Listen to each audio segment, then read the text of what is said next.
네, 반갑습니다. 김상욱입니다. 먼저 외교부 장관님께 좀 말씀 여쭙겠습니다. 그 한미 정상회담 국민들 관심이 많기 때문에 잠깐 좀 짚고 넘어갈게요. 침략 전쟁이 있지만 방어 전쟁도 있는 것 같습니다. 무언가를 얻기 위한 회담도 있지만은 무언가를 잃지 않기 위한 회담도 있을 것 같습니다. 이번 한미 정상회담 직전에 우리 국민들께서는 이 트럼프의 관세 합의 이후에 추가 부담이 있지 않을까, 또는 방위비와 관련해서 과도한 요구가 있지 않을까, 또는 동맹 현대화에 대한 요구가 있지 않을까, 이런 우려가 많았습니다. 외교부 장관으로서 이번 회담에서 이런 세 가지 우려에 대해 잘 방어한 것으로 평가하시는지, 그렇게 평가하는 이유는 무엇인지 간략하게 좀 말씀 부탁드리겠습니다. 네, 전체적으로 보아서 의원님 말씀대로 대략 선방했다고 평가를 하고 있습니다. 네. 좀 구체적 이유도 말씀 주시면 좋을 텐데요. 아마 앞으로도 계속 미국에서 이런 요구들은 이어질 것 같습니다. 계속해서 대비 부탁드리고요. 또한 이 급변하고 있는 한반도의 지정학적 본질적인 변화가 일어나고 있지 않습니까? 남북 관계 개선, 또 한반도의 지정학 대한민국의 선도적 역할을 하는 것, 어떻게 보면 2025년 하반기에 대한민국의 가장 큰 과제 중에 하나인 것 같습니다.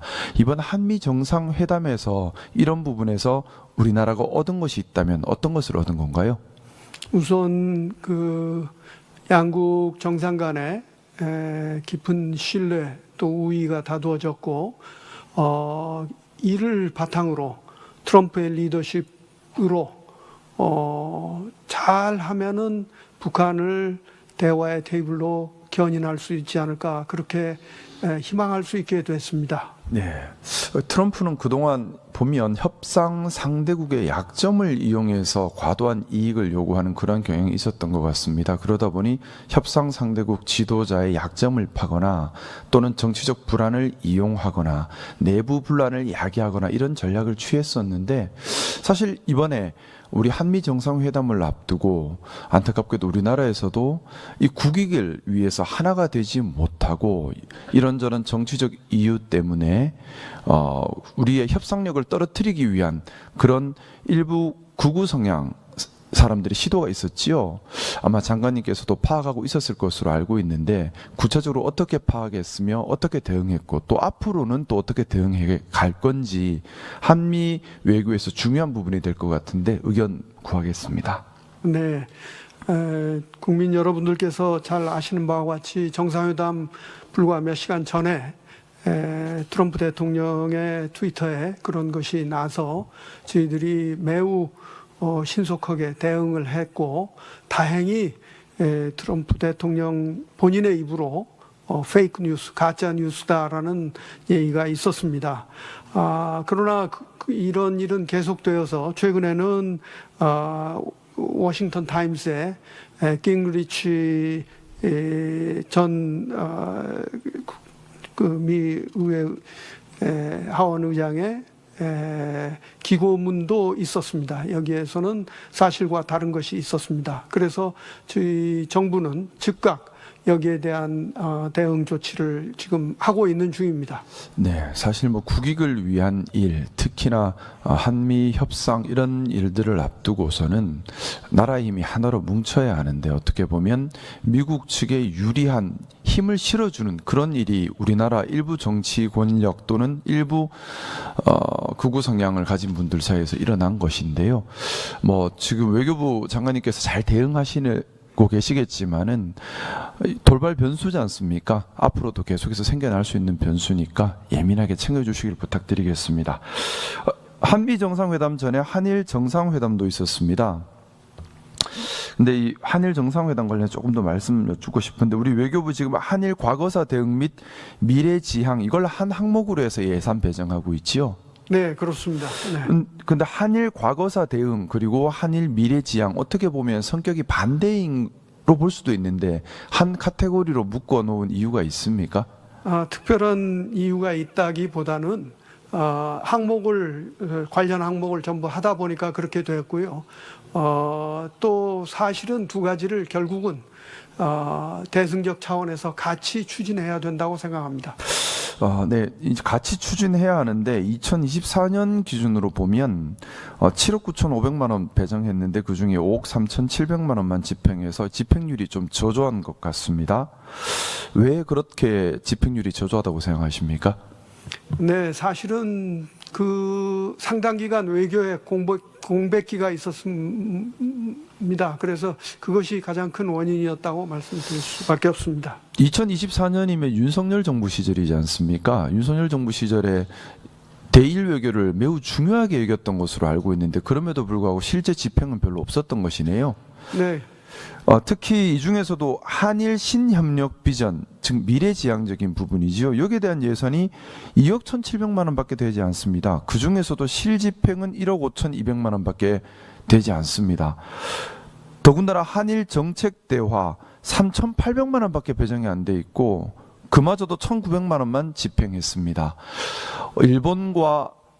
일본과의 외교 관계, 우리나라 입장에서는 참 중요하지 않습니까? 경제적인 부분이 특히 많이 밀접되어 있는데 한일 정책에 관한 2024년 실집행 예산이 1,900만 원밖에 되지 않는다. 좀 상식 바뀐 것 같은데 왜 이렇게 적습니까? 또 왜 이렇게 실집행조차 되지 않았던 겁니까? 네, 몇 가지 포럼이라든가 이런 것들이 마지막 단계에서 취소되면서 집행이 되지 않았다고 얘기를 들었습니다.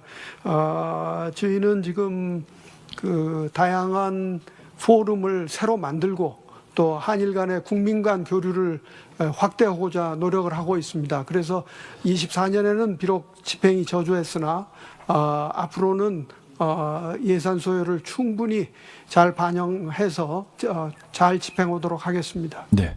물론 장관님께서 오시기 전에 윤석열 정부 때 있었던 일이기 때문에 책임을 묻는 말씀은 아니고요. 이런 부분 문제가 있으니 반드시 개선해야 한다는 말씀을 드리려고 하는 겁니다.